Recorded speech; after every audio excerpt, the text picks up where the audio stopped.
Hi! Hello US.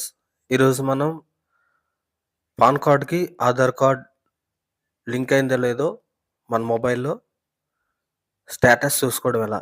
దీనికోసం ఈ video అయితే మనం చేశానండి. ఈ వీడియో నేను చేశాను. ఈ వీడియో తప్పకుండా నచ్చితే లైక్ చేయండి, షేర్ చేయండి. గూగుల్ క్రోమ్ ఓపెన్ చేసి మనము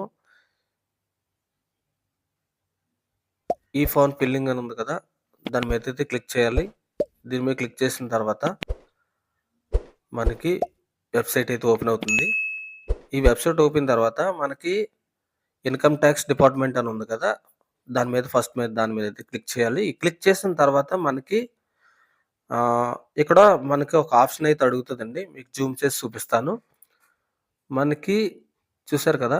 వెరిఫై సర్వీస్ రిక్వెస్ట్ ఇలాంటివన్నీ మనకి చాలా ఇందులో ఉంటాయి. మనకి ఇవన్నీ చూసుకోవడానికి. డౌన్‌లోడ్ మొత్తం ప్రతీదీ ఉంటదండి ఇందులో మనకి. అంటే మనకి ఈ డిపార్ట్‌మెంట్‌కి సంబంధించిన ప్రతీదీ అయితే మనకుంటది. లింక్ ఆధార్ స్టేటస్ అని ఉంది కదా! దాని మీద క్లిక్ చేసిన తర్వాత మనం ఇక్కడ ఒక ఆప్షన్ అయితే మనకు అడుగుతది.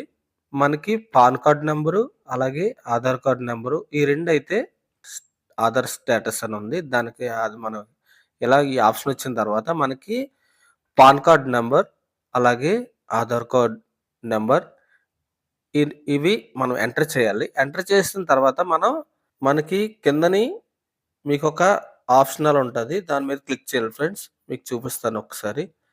చూసారు కదా! యూ లింక్ ఆధార్ అని. దాని మీద క్లిక్ చేసిన తర్వాత మనకి వెంటనే you can you link Aadhaar status. Okay friends.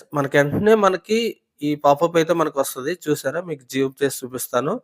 Link అవ్వకపోతే మనకి లింక్ అవ్వలేదని ఉంటది. మనకి ఈ నంబర్‌కైతే ఈ ఆధార్‌కైతే మనకి లింక్ అయిందని చెప్పేసి మనకి పాపప్ అయితే వచ్చింది. ఇలాగైతే మీరు మీ మొబైల్‌లోనే అలాగే ల్యాప్‌టాప్‌లో కానీ దేంట్లో అన్నా మనం చూసుకోవచ్చు. ఈ వీడియో నచ్చితే లైక్ చేయండి ఫ్రెండ్స్, షేర్ చేయండి. అలాగే ప్రతి ఒక్కరికి ఈ నోటిఫికేషన్ మీరు రావాలంటే ఖచ్చితంగా మీరు సబ్స్క్రైబ్ చేసుకోండి. Thank you very much.